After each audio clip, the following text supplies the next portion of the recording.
Everyone is here? Everyone is here? Okay, so page 115. Page 115. Purihin natin sa pagkakalaman sa paglili ng kasang-kasang hindi na dumisa ng kasama ng Panginoon. Answer? Sana po. Okay, so you can talaga there. Ang talaga sa Diyos ng pagkakalaman sa mga kaawang sa nalalaman, anak, Espiritu Santo. let's all say the pagsisisi, Panginoon ng Diyos sa tao ng mundo, na aming sinasapalagayan, pinananaligay, at nilibig na matibig sa lahat ng bagay, ipinagpipinali ko ay nilulupay na Diyos, ang pagkakasalan ko sa inyo, sapagkat kayo ay hindi ng walang hanggan. Pinikita ko ang loob ko na hindi namin makakasala sa inyo, sa tulong ng inyong mahal na grasya, at ang makapangyarihan ko ang magitan ng inyong mahal na grasya, ang kasang-kasang tamang bibigyan, na nilalala sa pagkakagawa sa lahat ng araw ng ating buhay, at lalo-lalo na sa sumawin ko ngayon. Pagbubuhay ng pananamin ng Luther, alalahanin ko ninyo, o mga Panginoon Maria, na kailanman itinalin, na may tulong sa inyong pagkaamon, na nakakaawa inyong kalagayan, at humingi ng inyong tulong na inyong pinabayaan. Dalang pag-asa ito, pagnipunan ng tumutulog sa inyo, o pinahihina ng mga Pilipinas, at sa pag-ibig namin sa ilalim ng bigat ng aming mga kasalanan, na lakas po kami ibigay sa inyong mahal na harapan. O inanagyan ng nagawang tao, huwag mo ninyong sipayin ang aming mga pagluho, pagpuso namin ninyong pong imatiran, at tanggapin ng malaki-malaking pagkakawa. Siya na po. Let's now go to page 48, ikalabing-dalawang araw, since today is May 12. We go to the 12th day. 12 is ikalabing-dalawa. So 12th day, ikalabing-dalawang araw. Pagmumili ito sa hindi pagkilala at hindi pagganti ng mga Kristiyano sa mga utang-ulang niya sa mga Diyos. Ano pa po ang magagawa ng Diyos ko na nangyayari ako'y marami sa impyerno, wala akong sukat na masabi. Kung ako po ay tinatawag ninyo sa sinususukan ng inyong awa, ang pagkakasama sa inyo sa kapiling ginagawa, dahil walang kaparahan at hangal ng pagkasa, na ginagawa ko sa inyong kagaling. Kung ako yung nakakapagin ng galas ng pagsikat ng inyong pagkilan, ginagawa ko ang nangis ng inyong awa, at ipinatutuloy ko ang pagkakasala. Kung pinalalaan ko ninyo ang aking puso, ay hindi ko iniiwan ang pagkakasala. Kung ako po'y ginagawa ninyo, ay hindi ko iniiwan. Ngayon ay paliguan ko ng lupa ang paa ng isang positibo at maya-maya muli kong sasaliwain ang kanyang pagsugat sa ganun bago ko ang muling pagpapakulong sa pagkain sa lahat. Anong pagkalalaan-lalaan ng aking kasamaan, kapalabaratan at kakasilan na hindi makakapag ng aking buhay. Diyos ko, ano pa ang magaling ng gagawin niyo sa pamilya sa akin sa impyerno? Ako po yung ninyo sa katulad sa Iglesia. Ako po yung ninyo ng ilaw na ipakikilala sa inyo. Pinagtug po niyo ng binuha ang loob. Pinagtawag po ninyo ako na natulog na mailaw sa mga puso. Pinagtawag po ninyo ako na masasakaran nito, makapagpapalit sa akin, at makapagpapili ng grasya. Pinagdalaw po ako ang gawin ng mga uliran, makapagpapakatapang sa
lumutok kaya sa akin. Ang tinig ko kaya naman, palagi kakain ng hindi pagkain ko. Wala na akong malamang ko ng tulungyaya ang mag-iisip sa inyo. Pinagdalaro, pinagdalaro ko sa pagkasala. At nagawa ganito, sa tuwing kayo ay aming lawas sa akin, tila naman sa aming puso, kaya kami pinag-iilan ng kalata, na ang aking nagtungan sa aking naging lugas. Ay malaking kakalan, kung hindi ko makilala sa aking tumakbo at aking pinuturo kaya sa inyo, kabuluyan ang daming lamang sa aking kasalanan at kasalanan. Halimbawa kaya sa akin, kahit maging kailangan natin sa pagkaligtas sa impyerno o sa malaki at hindi kami bumiyaya, makakamot na natin sa pamamagitan ng Maria Santísima. Pumundo sa Travancore sa India ang isang sasakyan na pinaninilagan sa Lusundayo na wala muli ng kapakasan siya ng makaligtas sa impyerno sapagkat hinihila niya ang tao sa Diyos. Ngunit sa lupa ng Lusundayo sa talagang awa ng Diyos siya'y pumasok sa isang ibahan. Lumuhod sa langit sa nagaraw ng Maria Santísima na itinagkakagalangit sa mga David at siya'y tulog hinihintawang sa kanyang mga anak. Sa ganyan pagpapalagay niya, nakita na ang Jesus nakawin sa braso niya ay umiyak at dinaluyan sa kanang lupa na umanod sa kamay ng mga David at nagsiparak sa altar hanggang sa nakita ang mga Moses. Sa nangyari ito, susundan ng mga natin at umawis sa pinalungan ng sa kanalupan ng kanyang baka at nararamdaman niya muli na nakukulay sa kanyang bibig ang pag-asa at pananalig sa mga kami ng kapagawaran ng kanyang mga kasalanan sa pamamagitan ng inyong kapamilya na nila at ninubalan ng awa na Diyos sa kanyang paniwala na yan pinagpag siya ng maraming lupa siya'y patawarin na malahit sa mga pamamagitan ng Diyos. At ganito mangyayari ay hindi tumabuhin sa sinayang ng mga kasama sa sasakyan at tinanapin na nagigala ang milagro at ang kapamilya ng mga pinagdadala na nagigla ng lupa sa kasama ng lupa. Masarap isa katunayan ng papakato sa pamilya. Ang pinagdadala ng sumilala ay ang buwan ng isang masakit at ang hindi na pamulusan ng mga kasalanan at nangakong papasok sa religiyon para nga ang kanyang ginawa sa kanilang siya o malapit na pagkisama na nahigit sa Diyos siya nakisama mahigit na inuulan sa Diyos. Okay, ito ang susunod na ang Diyos sa mga pag-aaral. The topic of today's meditation is how we do everything just to frustrate God's grace. We do everything to frustrate God's grace, and we cannot actually ask more from our Lord Jesus Christ because He has already offered everything. He has already done everything. He has already sacrificed everything that He has and everything that He is, so that we will be free from sin and be safe from hell.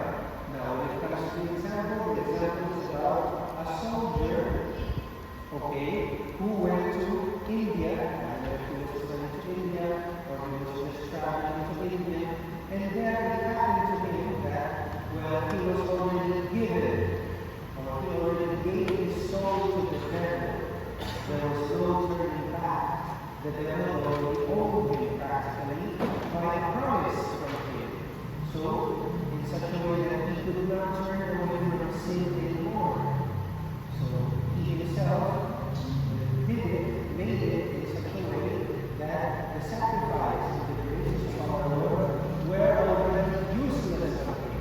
But when we in India go to church and he cried for the statue of Our Lady, and the infant Jesus and the arms of Our Lady was moved to compassion, the miracle happened that the infant Jesus cried, and also Our Lady cried. And the tears of both Our Lady and the child Jesus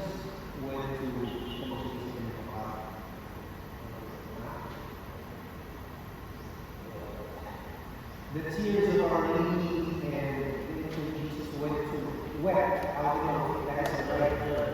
It wetted the altar linens. Do you say wet? Moisturized it. It poured down on the altar. I'm sorry, my language is bad. So the outer cloths were like saturated with the tears of Our Lady and the infant Jesus, and those tears broke, so to speak, the spell or slavery of the devil that chained the heart of that soldier. So, as a lesson for us as well, if we find it very difficult to get out of sin, or if it seems to us that, we're doing everything to make our Lord's graces useless, so that it's very difficult for us to convert, then let's go to Our Lady and profess a very strong and profound devotion to Our Lady, and that Our Lady will surely help us to get out of our sins. Okay, now let's go to page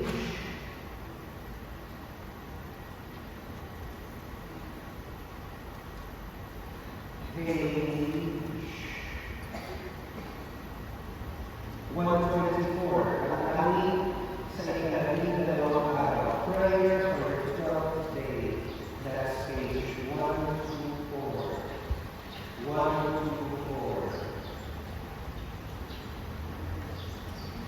This is everyone on the right page. Page 124. And get ready to go to page 116. Because as you know, the prayer will end at page 116. Okay? Let's all say the prayer together. All in the name of Jesus, manalangin Maria, mahawak ko sa aking pamamayan, at sa aking pamamayan, at pagpapalagay ko, at sa pagpapalagay ko ng tao sa mga malaking pagpapalagay ng kawawa, lahat sa iyo at sa susunod. Sapagkat ano ang ginawa ko ng kamang pagpapalagay o maalam sa sarang magaling? Ano ang aking pinagkakaalaman at ano ang aking pinagkakaalaman ng Diyos? O ito, lumang kanilang ang pag-isip sa ito, kung tumingin sa akin ng malaking pagkakita. Ang Diyos ay nagkakala sa pagbubuhos sa akin ng kanyang malaking nagawa, at ako ay masasalansan at sa pamalasanan sa mga aral na mapapagpilihan. Ang buong buhay ay nagdaan, ang buong buhay ay nagdaan ay isang katuan na kali-kali ng pagkakasalan. Ang lahat ay pinagdo ng sa mga pagkain at lahat ay pinagdo ko sa pagkakalusa sa aking Diyos. Muli nagsisisi ako at ikinulong ko sa iyo ang kasala at pinagdo ko ng Diyos sa mga aking mga pagkain na kapalaman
Ampunin mo niyo ako at ipagtanggol sa kasalanan ng gusto ng aking mga tao.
PYP will be the first to offer their flowers. Don't forget to leave a kiss on the flower before leaving it on the flower vase, and using your hand to leave a kiss at the foot of the Blessed Virgin Mary's Amen.